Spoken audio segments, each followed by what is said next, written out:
안녕하세요. 오늘 2019년 1월 12일 토요일입니다. 한 주간이 또 훌쩍 지나가 버렸습니다. 참, 점점 가속도가 붙는다고 하더니 그 말이 꼭 맞는 것 같아요. 어렸을 때는 빨리 언제 나이 먹나 그랬었는데 이제는 속도를 어떻게 줄일 수 있나 이런 생각을 하면서 살아야 되는 때로 이제 어느덧 이렇게 나이가 들었네요. 또 저보다 더 연장자 되시는 분들은 속도가 더 빨리 느껴지시겠지요. 10살 때 24시간 하루나 70살, 80살 때 24시간 하루나 똑같을 텐데 10살 때는 느리게 느껴졌던 시간들이 나이가 먹을수록 점점 빠르게 느껴지는 이것이 아마 인생의 가속도가 붙어서 그런 것이 아닌가 이런 생각들을 가져봅니다. 그러나 우리에게는 이 수치상 나이 또는 수치상 시간이 중요한 게 아니고요. 내게 주어진 여건 속에서 얼마만큼 하나님의 뜻을 이루어 드리느냐, 얼마만큼 하나님을 기쁘시게 해드리느냐, 이것이 중요한 부분이다 이렇게 생각을 합니다. 그래서 어찌 보면 우리는 이 땅에서 왜 사느냐고 묻는다면 하나님의 뜻을 이루어 드리기 위해서 산다 이렇게 대답한다면 그래서 최고의 대답이 아닐까. 면접시험에서 하나님 앞에 면접시험에서 그렇게 대답할 수 있다면 아마 100점짜리 대답이 아닐까 그런 생각을 해요. 그만큼 제일 중요한 것은 하나님의 뜻이지요. 뜻이라고 하는 것은 지나간 것은 이미 하나님의 뜻이 아니지요. 지나간 것은 과거에 하나님의 뜻이었었고 지금 우리가 하나님의 뜻이라고 말하는 것은 앞에 있는 거, 이제 이루어질 거, 나타내실 거, 약속 이런 것을 이제 하나님의 뜻이라고 표현을 하게 되는 거죠. 그래서 우리에게 중요한 것은 뜻이고요. 우리에게 뜻이 있어야 되고 이제 그 뜻을 가진 사람을 다른 말로 우리가 이제 사명의 사람이라 그러죠. 그래서 사명의 사람은요 죽지 않습니다. 천년만년 안 죽는다는 말이 아니라 그 사명 때문에 하나님이 붙잡고 계시고 그 사명을 다할 때까지는 하나님이 살려주시는 거예요. 그 사명을 이룰 때까지는 안 죽는다 그 말입니다. 오늘 그 말씀은 히브리서 4장인데요. 히브리서 3장입니다. 히브리서 3장 5절과 6절 2절의 말씀입니다.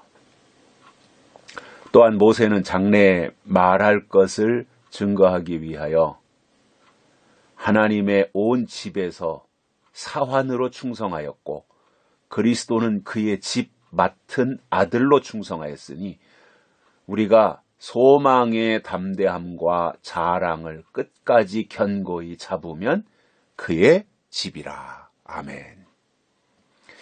모세와 그리스도에 대해서 히브리서 기자가 비교했습니다. 자, 모세는 구약의 대표지요. 아브라함도 있고 야곱도 있고 여러 사람이 나오지만 그래도 저는 구약을 대표하는 대표 선수가 있다면 모세라고 생각을 해요. 또 신약을 대표하는 분을 꼽으라면 예수 그리스도시지요.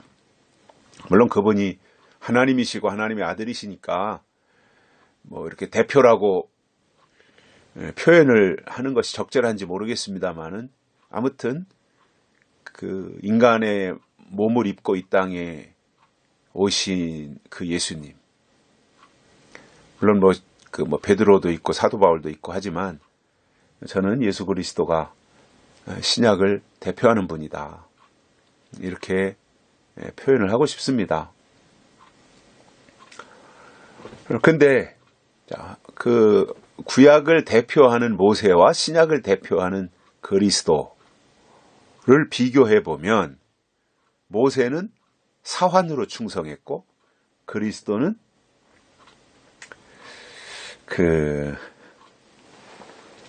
아들로 충성했다 이렇게 말씀하고 있잖아요.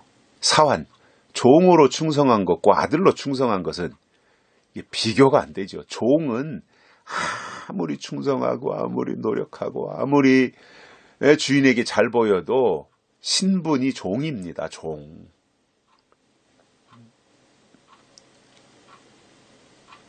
그래서 종은 아들이 될 수가 없잖아요.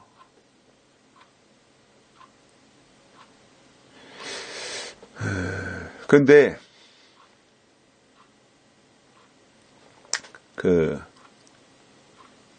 아들은 뭔가 좀 부족해도 종보다 영리하지 못하고 종보다 일을 잘하지 못해도 아들은 이게 혈통이고 핏줄이기 때문에 아들은 아들이거든요. 종은 종인 것이고. 그래서 종으로서 해야 될 일과 역할이 있고요.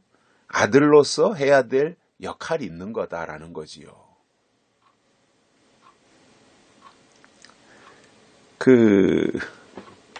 아브라함도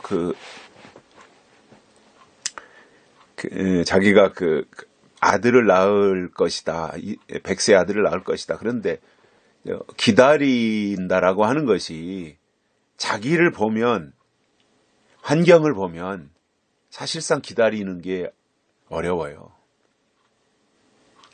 아브라함도 이삭을 통해서 사라를 통해서 아브라함 부인 사라를 통해서 아들을 주시겠다고 그랬으면 사실상 주시겠다고 하셨으니 주시겠다고 하신 분이 하나님이니까 주실 때까지 기다리는 게 맞지요. 그런데 그 기다림이 참 그게 쉬운 게 아니잖아요. 그래서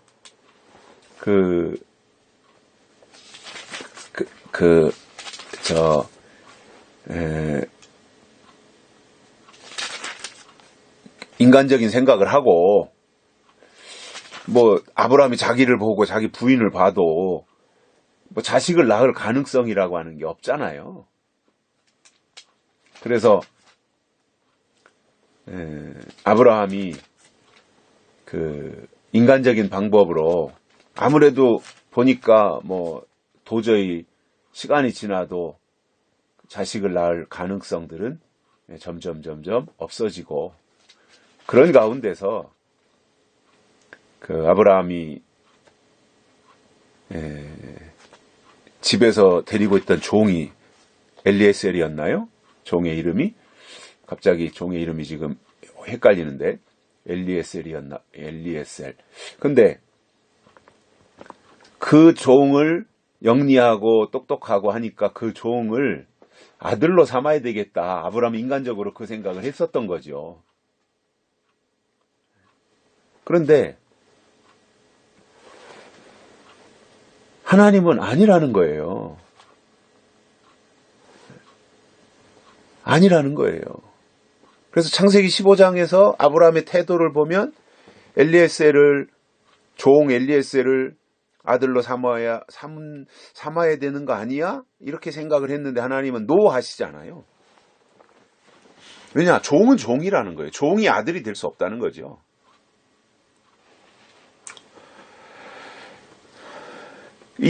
모세를 통해서 시작된 것은 이제 구약인데, 구약을 대표하는 게 율법이잖아요. 그 구약은 종이잖아요, 종. 그러니까 종은 아들이 될 수 없다. 엘리에셀은 상속자가 될 수 없다. 아브라함 너에게서 내 핏줄을 통해서 내 혈통을 통해서 태어날 아들이 있다. 기다려. 이게 하나님의 정답이었던 거죠. 그리고 또 한 가지는 약속을 받은 자는요. 약속을 주신 분이 하나님이잖아요. 그리고 하나님이 주신 약속이 내 안에 있다면 그 약속이 이루어질 때까지 기다리는 게 맞는 거예요. 그게 믿음인 거예요. 그리고 그게 정말 주신 분을 위하는 거예요.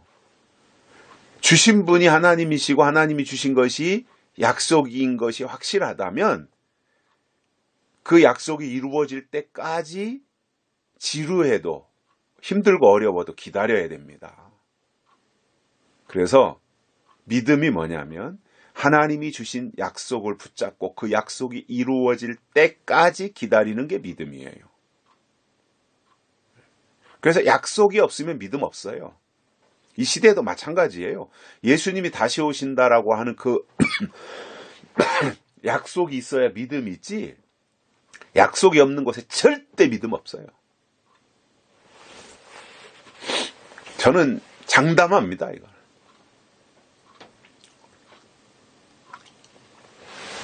근데 모세는 장래에 말할 것을 증거하기 위하여 하나님의 온 집에서 사환으로 충성했다. 그러니까 모세의 충성은 사환, 종으로서의 충성이었다 이겁니다.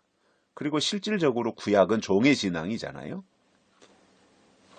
그런데 모세와 비교해서 6절에서 그리스도는 그의 집 맡은 아들로 충성하였다 이겁니다. 예수님은 아들로 충성하신 거예요. 그러니까 우리의 신앙이 종의 신앙, 모세에게 속하는 것이 아니라 아들의 신앙, 그리스도에게 속해야 되는 거예요. 소속을 그리스도에게 둬야 돼요. 그러니까 내 신앙의 소속이 지금 어디 있느냐. 종의 신앙, 땅의 것이나 추구하고 말이죠. 이 세상 것이나 추구하고,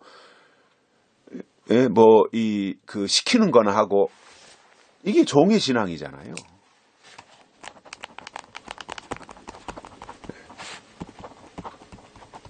그래서 뭔가 자꾸 명령을 해야 되고 시켜야 하고, 이게 그 종의 모세에게 속한 신앙인 거예요. 그런데 그리스도는 스스로 하는 거잖아요. 그리스도는 하나님의 뜻을 이루어드리는 데 있어서 내 뜻보다 하나님의 뜻이 우선인 거죠. 내가 싫은데, 난 십자가 지기 싫은데 하나님의 뜻이 십자가를 지는 거니까 예수님은 십자가를 진 거예요. 할 수만 있으면 이 잔을 내게서 옮겨주십시오. 그러나 내 원대로 하지 마옵시고 아버지의 원대로 하십시오. 이렇게 한 것이 예수 그리스도였습니다. 그러니까 내 뜻이 중요한 게 아니라 하나님의 뜻이 중요했던 거예요. 내가 중요한 것이 아니라 하나님이 중요한 거예요. 그 마음이 하나님의 마음이고 아들의 마음이었다는 거죠. 그래서 그리스도는 아들로 충성하였는데 그렇다면 우리는 어떻게 해야 되느냐? 소망의 담대함과 자랑을 끝까지 견고히 잡으면 그의 집이라. 아주 대단한 말씀을 해주셨어요. 그리스도는 아들로 충성하셨으니 우리가 소망의 담대함과, 소망이 있으려면 이게 소망을 주신 분이 있어야 되잖아요. 소망이라고 하는 것은 약속이잖아요. 약속. 앞에 있는 거. 뭐 어떤 기대, 희망, 소망, 열망 이런 것들은 다 앞에 있는 것들이잖아요. 이루어질 것들. 그래서 그 소망의 담대함과 자랑을 끝까지 견고히 잡으면, 놓치지 않고 끝까지라는 말은 끝이 있다는 말입니다. 영원이라는 단어가 아닙니다. 끝까지라는 말은 영원이라는 말이 아니에요. 끝까지, 하나님이 정해놓은 그 때까지 끝이 있다는 말이에요. 그때까지 견고히 잡으면 그의 집이라. 소망의 담대함과 자랑을 끝까지 견고히 잡으면 그의 집이라. 그리스도의 집이 된다 그겁니다. 이게 처소라는 말이죠. 처소. 예수님도 처소를 예비하러 가신 거죠. 그죠? 집이라는 말이잖아요. 이 처소. 그리고 예수님은 하나님 보좌 우편에서 처소를 예비하고 계신 것이고, 우리는 땅에서 우리 속에 예수님이 오실 처소, 집을 예비하는 거예요. 이것을 이제 성전이라고 하는 거죠. 구약의 성전은 건물 성전인데 거기에 하나님의 법궤가 있고, 결국 법궤가 있는 성전이라고 하는 것은 상징적으로 하나님이 계신 곳이라고 하는 의미잖아요. 그것이 신약에 와서 이제 교회인데, 신약의 성전은 교회인데, 그 교회라고 하는 것이 우리가 예배당에 모여서 예배드리는 그 개념은, 건물로서의 예배당 개념은 이미 구약의 성전 개념과 동등한 것이고, 예수님이 오셔서 성전은 너희가 하나님의 성전이라고 그랬으니까 사람 성전이잖아요. 그 사람이 하나님의 집이 되는 것이고, 신약에서 신약 이후로 하나님의 영, 그리스도의 영, 성령은 건물에 거하시는 것이 아니라 사람에게 거하시는 거잖아요.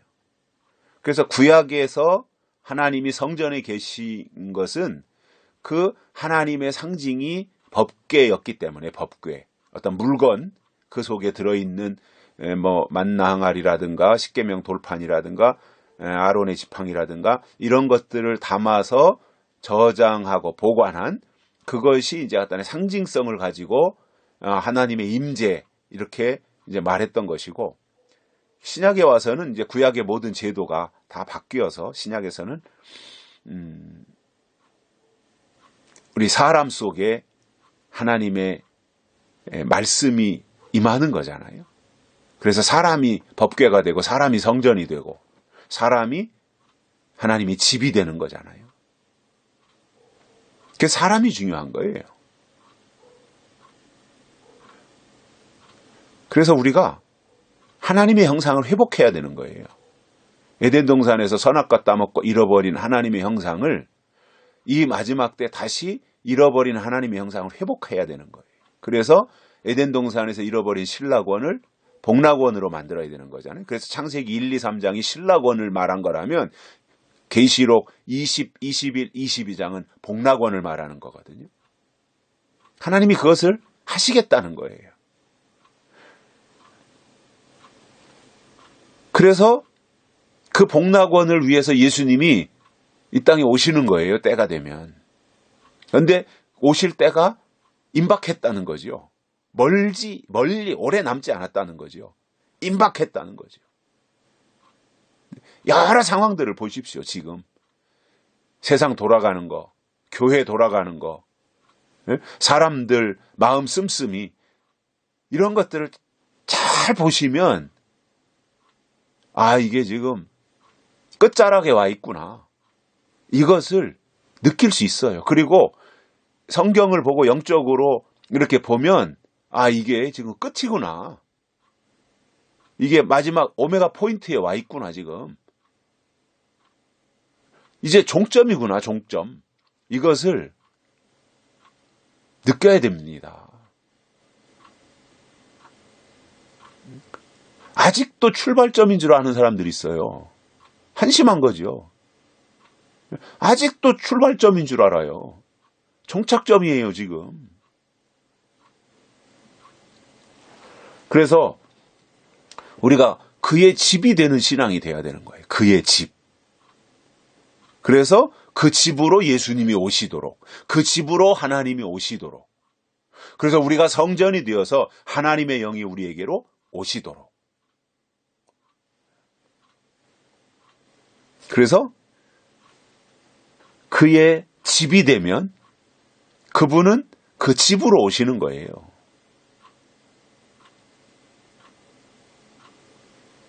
그래서 하나님의 장막이 사람에게로 오시는 거거든요. 그래서 그분이 오실 수 있는 처소를 우리 안에 예비해야 되는 거거든요. 그것을 위해서 계시록을 주셨어요. 근데 계시록 집어던지고 무엇로 그분의 집이 될 수 있어요? 계시록 팽개치고 무엇로 그분을 맞이할 수 있어요?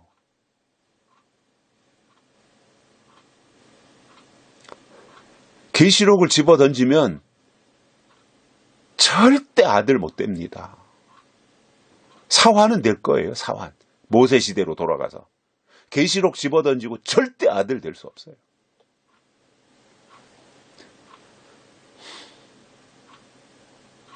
그래서 저는 이 계시록을 보면서 마지막 때 계시록을 주신 게 계시록을 통해서 그리스도의 신부되고 계시록을 통해서 하나님의 아들 되고 계시록을 통해서 천년왕국에 들어가고 계시록을 통해서 왕권 받고 계시록을 통해서 영원 세계에 들어가도록 하기 위해서 하나님이 주신 가장 축복의 말씀이 요한계시록이구나. 그것을 절실하게 느껴요.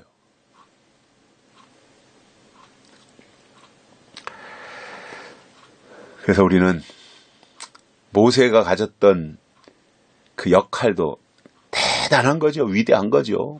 그럴 모세같이 할 수 있는 사람이 또 누가 있겠습니까? 근데 그것은 구약에서 나타난 하나님의 뜻이었다라는 거예요. 구약의 하나님이 모세를 그렇게 쓰셨고 모세를 통해서 구약을 이렇게 출애굽해서부터 이스라엘 백성들을 인도하고부터 이렇게 하나님의 어떤 법, 율법 이런 것들을 주셨고 법궤라든가 성막이라든가 제사라든가 뭐 이런 것들을 하나님께 나아가는 제도를 모세를 통해서 알려주신 거잖아요. 그러니까 구약에서는 그 나름대로 모세가 최고로 쓰임받은 거예요. 그런데 그게 구약은 그림자니까 예수 그리스도 실체가 이 땅에 오시면 그림자는 사라지는 거잖아요. 예수님이 오심으로 이제 모세의 역할은 끝난 거예요. 구약의 역할은 끝난 거예요. 예수님이 오심으로. 그리고 예수님으로 인하여 이제 새로운 신약의 역사 이것이 시작되는 거잖아요. 그 진행이 되다가 이제 예수님이 승천하셨고 다시 오신다 그랬으니 그 다시 오신다는 말씀을 잡고 교회가 또는 믿는 자들이 진행을 쭉 해가다가 다시 오실 때가 되어지면 다시 오시는 예수님을 맞이할 수 있도록 준비하는 신앙이